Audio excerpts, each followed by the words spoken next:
آپ کو ایک اور مثال دیتے ہیں سلطان صلاح الدین ایوبی کی۔ سلطان صلاح الدین ایوبی، ان سے پہلے ان کے نور الدین زنگی، وہ شام کے بادشاہ تھے۔ سلطان صلاح الدین ایوبی ایک ملٹری ایڈوائزر تھے، ایک جنرل تھے جو مصر بھیجے گئے تھے۔ وہاں پہ فاطمی حکومت تھی، صلیبی جنگیں چل رہی تھیں۔ سلطان صلاح الدین ایوبی کو معلوم ہوا کہ یہ فاطمی حکمران صلیبیوں کے ساتھ سازش کر کے مصر کے ذریعے ان کو راستہ دینا چاہتے ہیں بیت المقدس شریف، کیونکہ شام کے راستے جو تھے وہ نور الدین زنگی نے بند کیے ہوئے تھے۔ جب سلطان صلاح الدین ایوبی کو معلوم ہوا کہ یہ فاطمی حکمران اس قدر غداری کر رہے ہیں امت کے ساتھ کہ جس کے نتیجے میں پیچھے پوری امت مسلمہ کو تکلیف ہو جائے گی،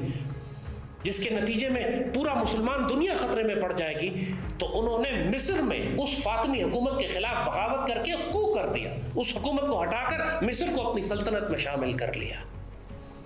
اور پھر مصر کا محاذ بھی مضبوط ہو گیا۔ مصر اور شام مل کر وہ بڑا محاذ بنا جس نے صلیبیوں کو پھر روک کر رکھا کہ صلیبی کسی جانب سے بیت المقدس شریف اور شام میں داخل نہ ہو سکے۔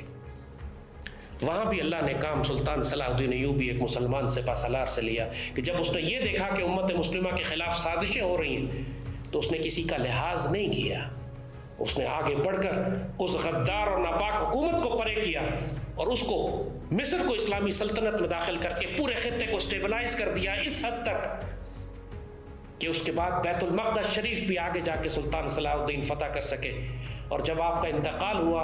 تو پوری مسلمان دنیا میں یہ کہا گیا کہ حضرت عمر بن عبدالعزیز کے بعد امت مسلمہ کی حفاظت کرنے والی سب سے مضبوط دیوار آج گر گئی، اور یہی ہوا کہ سلطان صلاح الدین ایوبی کی